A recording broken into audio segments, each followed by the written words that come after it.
Morning class 5। कैसे हैं? अपने अपने घर में सुरक्षित और स्वस्थ, है ना? बहुत बढ़िया। चलिए, अब आज हम आपकी पाठ्य पुस्तक का पाठ 4 एक भारत श्रेष्ठ भारत पढ़ेंगे। ठीक है? ये पाठ भारत के बारे में है, हमारे देश के बारे में है ना? हमारा भारत बहुत महान है ना? ये सभी जानते हैं कि हमारा भारत एक महान देश है। इस देश में बहुत सारी सभ्यताएं हैं, बहुत सारी संस्कृतियां हैं। इसके बावजूद हम एक हैं, है ना? भारत में बहुत सारी भाषाएं बोली जाती हैं, बहुत सारी बोलियां बोली जाती हैं, बहुत सारे धर्म के लोग यहाँ पर रहते हैं, है ना? बहुत सारे धर्म हैं, बहुत सारी जातियां हैं, लेकिन इन सब के बाद भी हम एक हैं, है ना? और यहाँ की जलवायु, यहाँ का खान पान सब कुछ अलग है ना? बहुत सारे मौसम है हमारे यहाँ। 4 मौसम है, सर्दी, गर्मी, बरसात। ठीक है? इन सब के बावजूद हमारा भारत एक है। ठीक है? अब हम इस पाठ को पढ़ेंगे। आप लोग इस पाठ को उंगली लगाकर पढ़ेंगे और पढ़ना सीखेंगे। भारत का वर्तमान स्वरूप यहाँ के नागरिकों की चट्टानी एकता का परिचायक है ना? तमाम विविधताओं के बावजूद, विविधता मतलब अलग अलग, भिन्न भिन्न के बावजूद एक भारत फूलों की माला के समान है। कश्मीर से कन्याकुमारी तक और कच्छ से अरुणाचल प्रदेश तक भारत एक है। भारत विविधताओं में एकता का एक आदर्श उदाहरण है। ठीक है? हम सभी जानते हैं कि हमारे यहाँ पर कश्मीर से लेकर कन्याकुमारी तक और कच्छ से लेकर अरुणाचल प्रदेश तक भारत एक है। हम सब राज्यों को, सब प्रदेशों को हमने एक माला में पिरोकर रखा हुआ है। ये सब कैसे है? हमारी चट्टानी एकता की वजह से।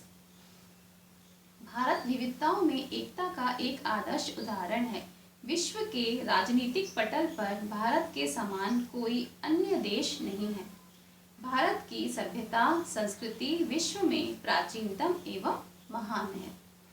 क्षेत्रफल की दृष्टि से हमारा देश 7वां और जनसंख्या की दृष्टि से विश्व का दूसरे सबसे बड़ा देश है। क्षेत्रफल की दृष्टि से हमारा देश सारे विश्व में 7वें स्थान पर है और जनसंख्या की दृष्टि से हमारा देश दूसरे स्थान पर है। भारत विश्व का सबसे बड़ा लोकतंत्र है। हमारा देश एक लोकतांत्रिक देश है, ये तो सबको पता है। हमारे देश में विश्व के सभी प्रमुख धर्मों को मानने वाले लोग रहते हैं। पर्वतराज हिमालय, अरावली, सह्याद्री एवं नीलगिरी पर्वतों एवं सदा नीरा नदियों ने भारत को भीतर से विभाजित कर कई क्षेत्र प्रक्षेत्र बना दिए हैं। तथापि भारत सदियों से लेकर आज तक एक बना हुआ है। पर्वतराज हिमालय की गोद में बसे जम्मू और कश्मीर, हिमाचल प्रदेश, उत्तराखंड जैसे राज्यों में अत्यधिक ठंड पड़ती है ना? ऐसे बहुत से राज्य हैं हमारे यहाँ जहाँ बहुत ठंड पड़ती है, बर्फें गिरती रहती है, 0 डिग्री से भी कम तापमान होता है ना? और वहीं ऐसे बहुत सारे राज्य हैं जहाँ का तापमान बहुत ज़्यादा होता है, वहाँ बहुत गर्मी पड़ती है ना? कौन से राज्य हैं ऐसे? वहीं राजस्थान, गुजरात, उत्तर प्रदेश, बिहार, मध्य प्रदेश, दिल्ली आदि राज्यों में भयंकर गर्मी पड़ती है। कश्मीर, हिमाचल, उत्तराखंड की आबोहवा स्वास्थ्य की दृष्टि से उत्तम और प्राकृतिक सौंदर्य से भरी हुई है।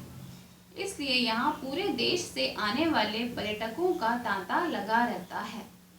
कश्मीर को धरती का स्वर्ग माना जाता है।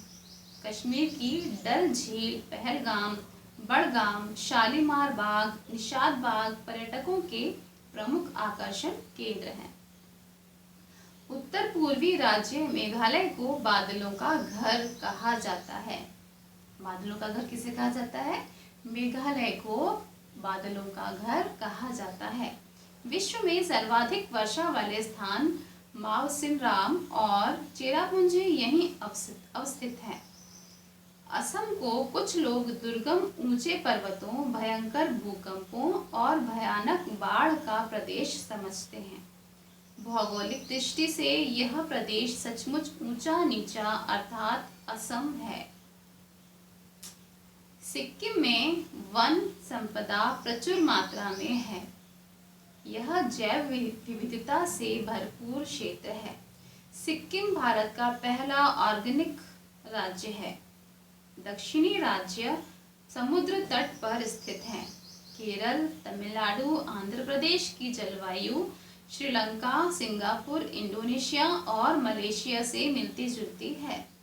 यहाँ बर्फीले प्रदेश यूरोप की जलवायु से मिलते जुलते हैं। राजस्थान की जलवायु मरुस्थलीय देशों से मिलती है। जलवायु विभिन्नता का असर खान पान, रहन सहन, आचार विचार, शारीरिक रंग रूप एवं आकार प्रकार पर भी पड़ता है ना। हमारे यहाँ की जलवायु का प्रभाव खान पान, रहन सहन, आचार विचार, शरीर के रंग रूप पर भी पड़ता है। पर्वतीय एवं मरुस्थलीय क्षेत्र में रहने वाले लोगों को अधिक परिश्रम करना पड़ता है, फलतः वे साहसी एवं निडर होते हैं। मराठों एवं राजपूतों की वीरता का साक्षी हमारा इतिहास भी है। शिवाजी एवं मेवाड़ के महाराणा प्रताप ने अपने सीमित संसाधनों के द्वारा ही विदेशी मुगलों को नाकों चने चबवा दिए थे। जलवायु का प्रभाव पोशाक पर भी पड़ता है। पर्वतीय भागों में अधिक ठंड पड़ने के कारण यहाँ के निवासी ऊनी वस्त्रों का प्रयोग करते हैं। समुद्र तटीय लोगों को ऊनी वस्त्रों की आवश्यकता नहीं पड़ती है। उसी प्रकार खान पान में भी पर्याप्त भिन्नता है। समुद्र तटीय क्षेत्रों के निवासियों का प्रिय भोजन मछली, चावल है। वहीं उत्तर भारत में दाल, रोटी और सब्जी बड़े चाव से खाई जाती है। यह तो विविधताओं की बात हुई। अब हम एक दृष्टि विविधताओं के पीछे छुपी भारत की एकता पर डालते हैं। दक्षिण भारत का प्रसिद्ध भोजन डोसा, इडली, उत्तपम, वड़ा आज पूरे देश में बनाया और खाया जाता है ना। सबको पसंद है ना, इडली डोसा सबको पसंद है, सब खाते हैं, है ना। महाराष्ट्र का श्रीखंड, पोहा और गुजरात का ढोकला और भाकरा पूरे देश के लोग चाव के साथ खाते हैं। राजस्थान का दाल बाटी चूरमा, प्याज कचौड़ी, गट्टे की सब्जी पूरे देश के लोग पसंद करते हैं। मुंह में पानी आ गया ना। सबको पसंद है ये सब चीजें, तो सब चाव से खाते हैं ना। इसी प्रकार उत्तर भारतीय व्यंजन तंदूर की रोटी, नान, सब्जी, दाल, लिट्टी चोखा दक्षिण और पश्चिम भारत के लोग चाव के साथ खाते हैं। दक्षिण भारतीय नृत्य भरतनाट्यम और कुचिपुड़ी आंध्र प्रदेश पूरे देश में पसंद किए जाते हैं। वहीं उत्तरी भारतीय नृत्य कथक के कद्रदान पूरे देश में। यद्यपि ऊपरी तौर पर भारत के विभिन्न प्रदेशों में पर्याप्त भिन्नता दृष्टिगोचर होती है, तथापि अपने आचार विचारों की एकता के कारण यहाँ सदा सामाजिक संस्कृति का एक ही रूप देखने को मिलता है। यही कारण है कि तमाम विविधताओं के बावजूद भारत प्राचीन काल से सांस्कृतिक, भौगोलिक एवं राजनीतिक इकाई के रूप में विश्व का मार्गदर्शन करता आया है। इसीलिए भारत में अनेकता में एकता का दिगंत साक्षी है।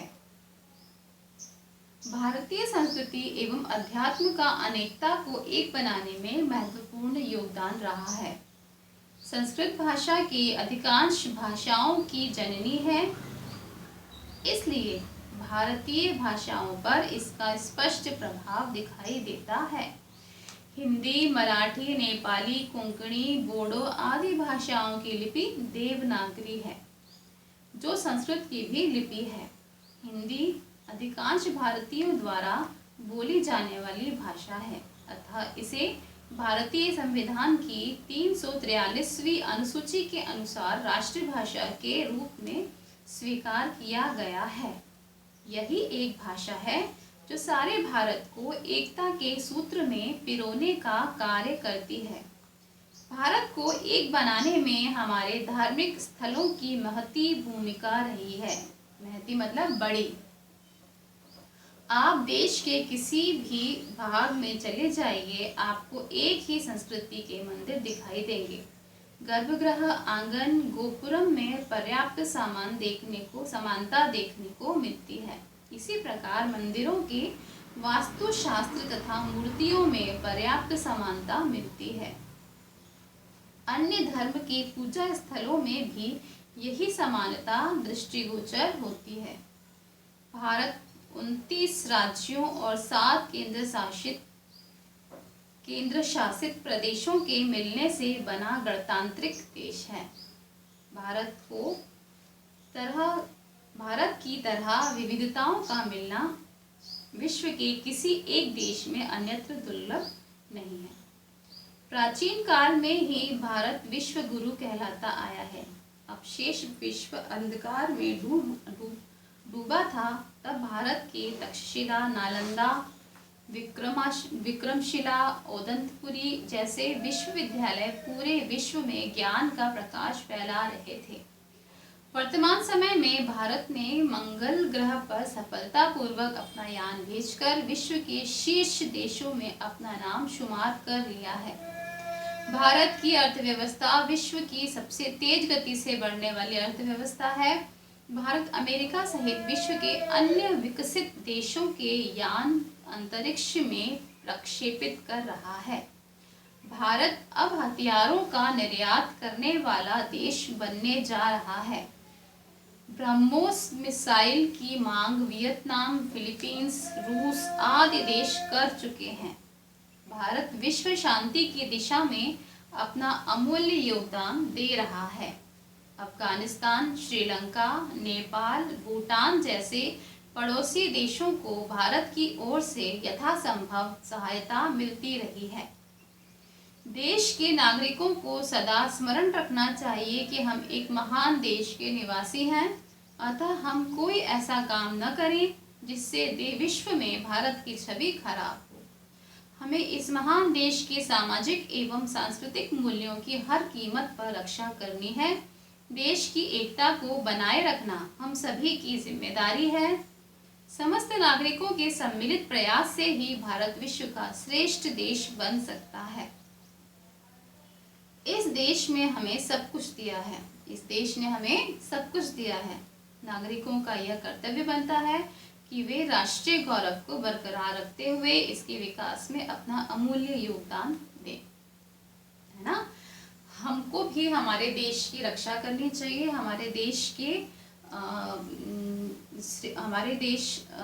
के गौरव को बनाकर रखना चाहिए। ये हमारा कर्तव्य है। हम भारत के नागरिकों का कर्तव्य है। ठीक है, ये पार्ट मैंने आपको पढ़ के बता दिया है। इसके शब्दार्थ आप लोग कॉपी में लिख लेंगे और क्वेश्चन आंसर और अभ्यास अगली कक्षा में हम पढ़ेंगे। शब्दार्थ में आपको बता दे रही हूँ। आदर्श, आदर्श मतलब श्रेष्ठतम, ठीक है। सौंदर्य मतलब सुंदरता। भिन्नताएं मतलब अलग अलग। अमूल्य, जिसका कोई मूल्य नहीं है। सदा नीरा, नित्य प्रवाह वाली। सदा नीरा मतलब हमेशा बहते रहने वाली नदियां। सम्मिलित, सामूहिक। दुर्गम मतलब कठिन। दृष्टिगोचर मतलब दिखाई देना। उत्तम, सबसे अच्छा। साक्षी, गवाह। शुमार, गिनती। यथासंभव, जो हो सके। यथासंभव मतलब जो संभव हो, जितना हो सकता हो। ठीक है, ये शब्दार्थ आप लोग अपनी कॉपी में लिखेंगे पार्ट 4 के। और अगली कक्षा में हम प्रश्नोत्तर और अभ्यास को डिस्कस करेंगे। ठीक है, धन्यवाद।